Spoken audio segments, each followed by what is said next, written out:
অনেক কনসালটেন্ট আছে যারা মাইক্রোফিন্যান্স কোম্পানি বানাচ্ছে, কিন্তু যারা কোম্পানি বানাতে যাচ্ছে তারা কি জানেন যে একটা মাইক্রোফিন্যান্স কোম্পানি বানাবার জন্য কি কি লাগে বা কিভাবে মাইক্রোফিন্যান্স কোম্পানি বানানো যায়, কি করলে হয়?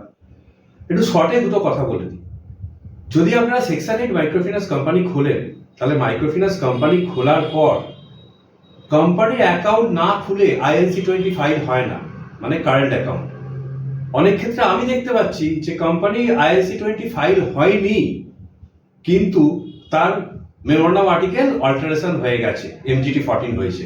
তাহলে কিভাবে হলো? কোম্পানি যখন অ্যাকাউন্ট খুললো না, তার মানে অরিজিনাল ব্যাংক স্টেটমেন্টটা কিন্তু ILC 20 ফাইলিং এ গেল না। ILC 20 ফাইলিং এ যে ব্যাংক স্টেটমেন্টটা গেল সেটা কোনো রকম ভাবে তৈরি করা হয়েছে, মানে ম্যানিপুলেট করা হয়েছে। তো সুতরাং যারাই মাইক্রোফিন্যান্স কোম্পানি সেকশন 8 বানাচ্ছেন তারা এটা অতি অবশ্যই দেখে নেবেন। মাইক্রোফিন্যান্স কোম্পানি বানাবার পর কোম্পানির একটা ব্যাংকে অ্যাকাউন্ট খুলে as per share percentage ratio টাকাটা ট্রান্সফার করার পর ব্যাংক অ্যাকাউন্টটা আপ টু ডেট করে আরওসিতে সাবমিট করলে তবে ILC 25 হয়। আর ILC 25 হওয়ার পরেই MGT 14 হয়।